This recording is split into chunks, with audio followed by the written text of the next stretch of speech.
우리 친구들 이번 한 주도 잘 지냈니?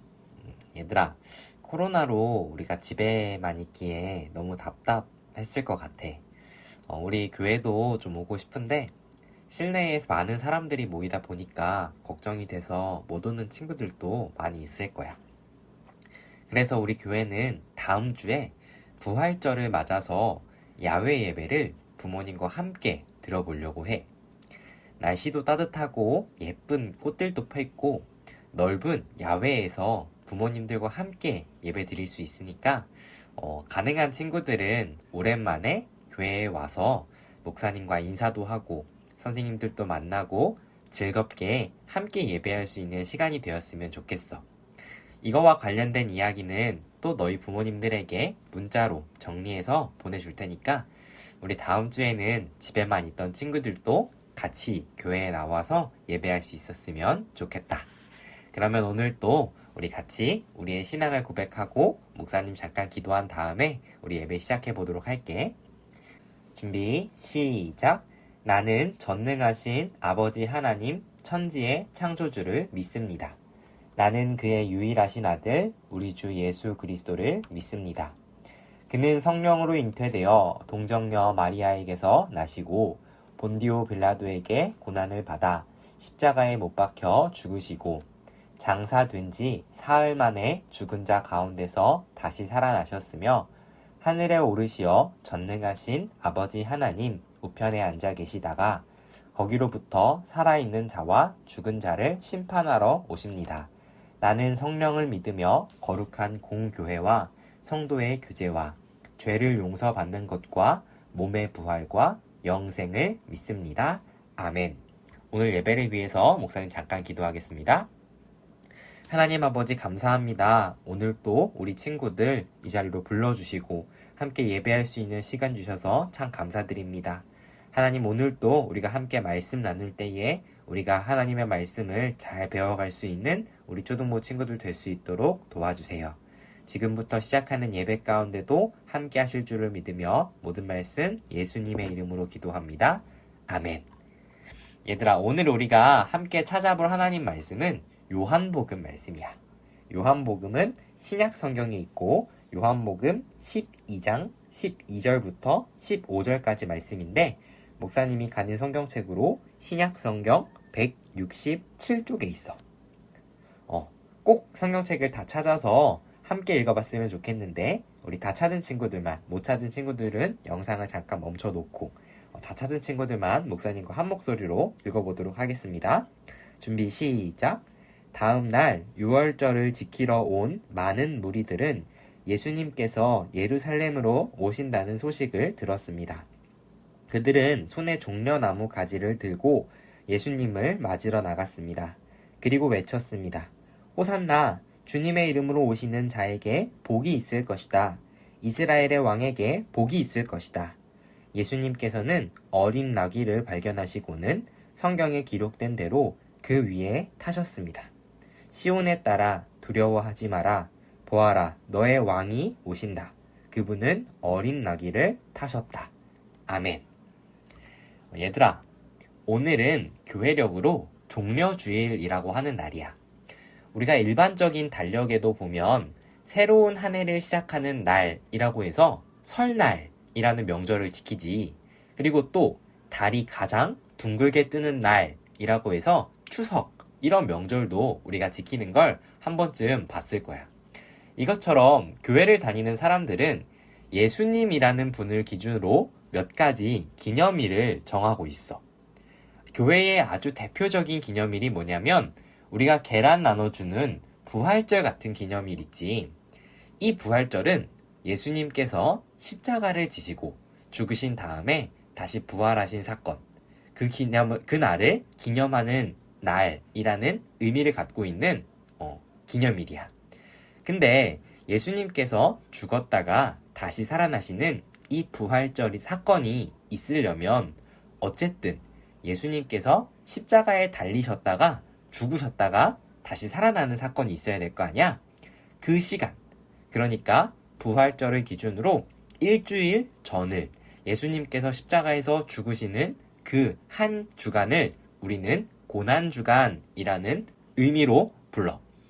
그래서 오늘 우리는 이 종려주일이라는 날이 어떻게 생겨났고 또 종려주일로 생각하는 이 고난주간을 예수님을 믿는 우리는 어떻게 보내야 할까에 대한 이야기를 잠깐 나눠보려고 해. 그러면 오늘 우리 성경 말씀 함께 나눠보도록 할게. 얘들아, 혹시 자동차 좋아하니? 목사님은 어렸을 때부터 이 자동차에 대한 관심이 참 많았던 것 같아. 목사님한테는 형이 한 명 있는데 나이 차이가 좀 많이 나는 형이야. 근데 이 형이랑 다니면서 멀리서 오는 자동차를 보면 저게 무슨 차일까 맞추는 이렇게 내기를 하면서 놀았던 기억도 있어. 우리 친구들도 목사님처럼 이렇게 차에 관심이 많은지는 잘 모르겠는데 얘들아, 혹시 이 두 가지 차 중에 어떤 차가 더 좋아 보이는지 한번 골라볼 수 있겠니? 당연히 1번 차가 더 좋아 보이지? 목사님처럼 차에 대한 관심이 많지 않아도 충분히 이 차가 더 좋아 보이는 것 같아요. 이렇게 말할 수 있을 것 같아. 얘들아, 그러면 혹시 이 사람은 누군지 아니? 맞아. 바로 우리나라 대통령이지.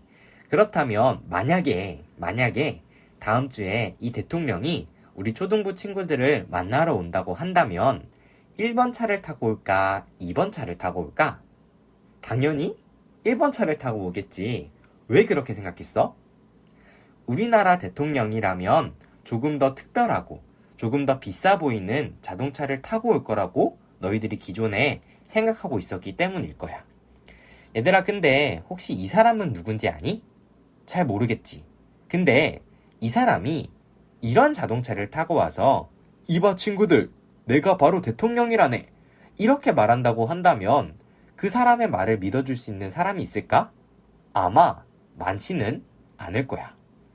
얘들아, 목사님이 이 이야기를 왜 했냐면 좀 전에 목사님이 이야기한 이 자동차와 관련된 사건을 기억하고 있으면 오늘 우리가 나눌 이야기를 조금은 쉽게 이해할 수 있을 것 같아서야. 얘들아, 2000년 전에 예수님이라는 분이 이 땅에 오셨을 때 사람들은 예수님을 보면서 어떤 생각을 갖고 있었냐면 우리나라, 이스라엘을 구원해줄 왕이 오셨구나 이렇게 생각하고 있었어. 우리가 성경 이야기를 자주 들어왔잖아. 그때 대체로 이스라엘이라는 나라는 약한 나라였니? 강한 나라였니? 대체로 약한 나라였단 말이야. 이스라엘은 막 여러 나라로부터 공격받고 노예 생활하고 이런 게 거의 성경의 대부분의 이야기지. 예수님이 태어나셨을 때도 이스라엘이라는 나라는 아주 약한 나라였어. 로마라고 하는 나라의 지배를 받고 있었지. 근데 이렇게 로마의 지배를 받고 있는 이스라엘 사람들에게는 한 가지 전설이 있었는데 그게 뭐냐면 곧 이스라엘에 하나님께서 메시아라고 하는 하나님의 아들을 보내주실 거다라는 전설이었어. 그리고 이 메시아는 이스라엘의 왕이 되어서 이스라엘을 괴롭히는 로마를 무찔러 줄 거야. 이런 전설이었지. 그러면 당연히 사람들은 이 메시아라는 사람을 기다렸을까 안 기다렸을까? 맞아. 자기들을 괴롭히는 이 로마를 혼내줄 메시아를 엄청나게 기다리고 있었을 거야. 그러던 어느 날 어떤 한 사람이 이스라엘 사람들 앞에 나타나는데 이 사람은 아주 신통한 능력을 갖고 있었어. 2000년 전이니까 병원, 의사 선생님 이런 게 없었을 때란 말이지. 근데 갑자기 어떤 한 사람이 나타나더니 눈이 안 보이는 사람도 고쳐주고 한 번도 걸어보지 못한 사람도 걷게 해주고 어디 아픈 사람이 있으면 다 치료해주고 의사 선생님의 역할을 막 갑자기 다 감당해주는 거야. 여러 가지 기적들을 보여준 거지. 그러면서 이 사람이 여러분, 제가 하나님의 아들입니다. 이렇게 이야기를 하면서 다니는 거야. 그러면 사람들은 당연히 그 사람을 보면서 기대라는 걸 했겠지. 혹시 저 사람이 우리가 그렇게 기다리고 있던 메시아가 아닐까? 이런 마음을 갖고 있었을 거란 말이야. 그래서 당시에 많은 사람들은 자기가 하나님의 아들이라고 하는 예수님을 졸졸졸졸 따라다녔어. 근데 이게 웬걸? 시간이 지날수록 예수님이라는 분이 하시는 행동들을 보면 점점점 믿음이 가는 거야. 도저히 평범한 사람이라고는 생각할 수가 없는 거지. 그래서 사람들은 확신을 갖게 됐어. 그래, 저 사람은 우리가 기다리던 메시아가 맞는 것 같아. 이런 확신을 갖게 된 거지. 자, 이제 이런 기대를 갖고 있던 중에 예수님께서 예루살렘이라고 하는 곳에 방문을 하게 돼. 얘들아, 이 예루살렘이라고 하는 지역은 어떤 장소였냐면 이스라엘이라는 나라에 왕궁이 있던 장소야. 얘들아, 왕궁에는 누가 사니? 당연히 왕이 살겠지. 왕이 사니까 왕궁이잖아. 그래서 사람들은 자신들이 지켜보던 예수님이 예루살렘이라는 곳에 방문을 하시니까 어떻게 생각을 했냐면 드디어 예수님께서 왕궁에 들어가시려나 보다.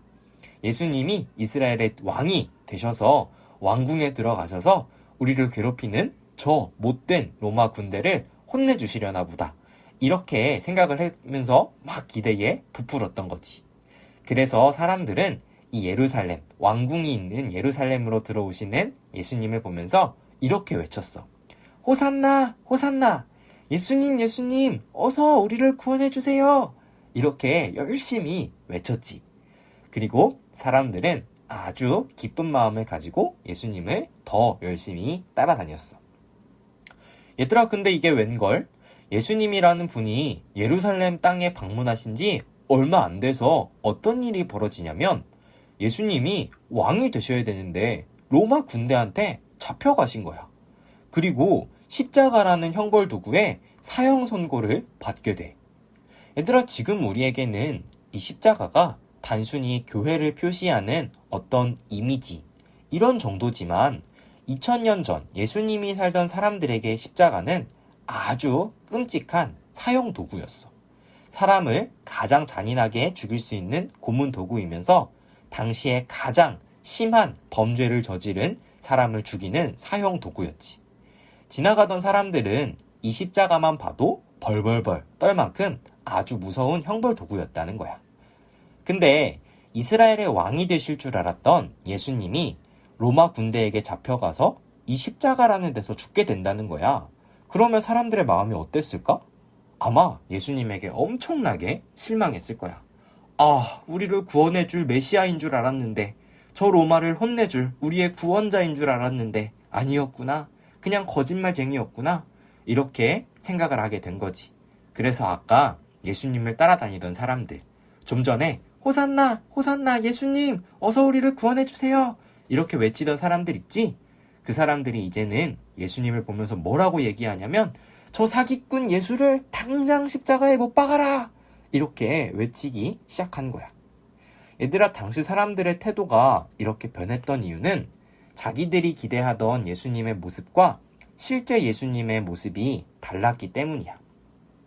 하나님의 아들이라고 하면 적어도 이렇게 멋진 옷을 입고 이렇게 멋진 자동차를 타고 우리 앞에 나타날 줄 알았는데 이렇게 허름한 옷을 입고 이런 나귀를 타고 얘들아, 내가 하나님의 아들이야 이렇게 말씀하시면서 로마 군대한테 잡혀가 버리니까 사람들은 예수님을 사기꾼이라고 생각해 버린 거지.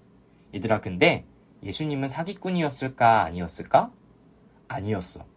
예수님은 원래 이 땅에 오실 때부터 십자가를 지시고 십자가에서 죽기 위해서 살아셨던 분이야. 우리의 죄를 용서하시기 위해서 하나님 앞에 드릴 희생 제물이 되어주신 거지. 예수님이 오시기 전에는 하나님께 사람들이 예배를 드리려면 자신의 죄를 대신 짊어줄 희생 제물과 같은 동물들을 가지고 와야 했어. 근데 우리는 예수님께서 우리의 죄를 위해 십자가에 달려 죽으셨기 때문에 우리는 예배를 드리러 올 때 더 이상 희생 제물, 동물을 가지고 오지 않아. 예수님은 바로 이 희생 제물이 되시기 위해서 십자가에 달려 죽기 위해서 이 땅에 오셨던 거지. 바라기는 우리 친구들이 이 고난주간, 예수님께서 우리의 죄를 위해 십자가를 지셨다고 하는 이 고난주간만이라도 매일매일 예수님에 대해서 생각하는 그런 친구들이 될 수 있길 주님의 이름으로 소망해. 그러면 오늘 또 목사님 기도하고 우리 주기도문으로 예배 마쳐보도록 하자. 하나님 아버지 감사합니다. 오늘 또 우리가 함께 말씀 나눌 수 있는 시간 주시고 예배할 수 있는 시간 주셔서 감사합니다. 하나님, 오늘은 우리 친구들과 예수님께서 우리를 위해 십자가에 달리시는 이야기를 들었습니다. 우리가 원하는 모습이 아니더라도, 우리가 기대하던 예수님의 모습이 아니더라도 우리가 삶 속에서 늘 하나님을 기억하고 예수님을 기억하는 우리 친구들 될 수 있도록 도와주세요. 하나님, 이번 한 주간 예수님의 십자가를 기억하는 고난주간을 보냅니다. 매일매일 한 번씩이라도 우리 친구들의 머릿속에 예수님이라는 분이 기억될 수 있도록 도와주세요. 오늘 예배에도 함께 하신 하나님께 참 감사드리며 모든 말씀 예수님의 이름으로 기도합니다. 아멘. 우리 같이 주기도문으로 예배 마쳐보도록 하겠습니다. 하늘에 계신 우리 아버지여, 이름이 거룩히 여김을 받으시오며 나라에 임하옵시며 뜻이 하늘에서 이룬 것 같이 땅에서도 이루어지이다. 오늘날 우리에게 일용할 양식을 주옵시고 우리가 우리에게 죄 지은 자를 사하여 준 것 같이 우리 죄를 사하여 주옵시고 우리를 시험에 들게 하지 마옵시고 다만 악에서 구하옵소서. 대개 나라와 권세와 영광이 아버지께 영원히 있사옵나이다. 아멘. 얘들아, 오늘은 목사님이 한 가지 챌린지를 너희한테 제안해 볼까 해. 이번 주가 고난주간이라고 했잖아. 그래서 우리 친구들이 이번 한 주만이라도 매일매일 예수님을 기억할 수 있는 시간이 되었으면 좋겠는데, 그냥 한 주간을 똑같이 보내고 나면 다음 주에 다 잊어버리고 그냥 예배 드리러 올 거잖아. 그래서 목사님과 한 가지 약속을 했으면 좋겠어. 우리가 그동안 늘 익숙하게 하던 행동들 중에 이번 한 주 동안에는 이거 하나만큼은 꼭 안 해볼게요, 이런 약속을 한번 해보자는 거야. 예를 들어 목사님은 이번 주에 핸드폰을 사용 안 할 거예요, 이렇게는 약속을 못 할 것 같아. 그건 지킬 수가 없을 것 같거든. 대신에 목사님은 자기 전에 늘 유튜브를 보면서 잠들었거든. 근데 이번 한 주 동안만큼은 자기 전에 유튜브를 보지 않을 거야. 목사님은 너희들과 한 이 약속을 지키면서 자기 전에 누워서 유튜브를 보려고 할 때마다 이번 주는 고난주간이지, 이런 마음을 가지고 유튜브를 보지 않으면서 예수님께서 죽으신 이 고난주간을 기억해 볼 거야. 우리 친구들도 목사님과 꼭 지킬 수 있는 약속 한 가지를 목사님한테 보내주고 지키면서 이번 한 주 예수님께서 우리의 죄를 위해 십자가에서 죽으신 그 고난주간을 함께 기억하는 우리 친구들 될 수 있길 바랄게. 그러면 오늘 예배도 고생 많았고 우리 다음 주에 현장에서 볼 수 있는 친구들은 만나도록 하자. 그러면 안녕.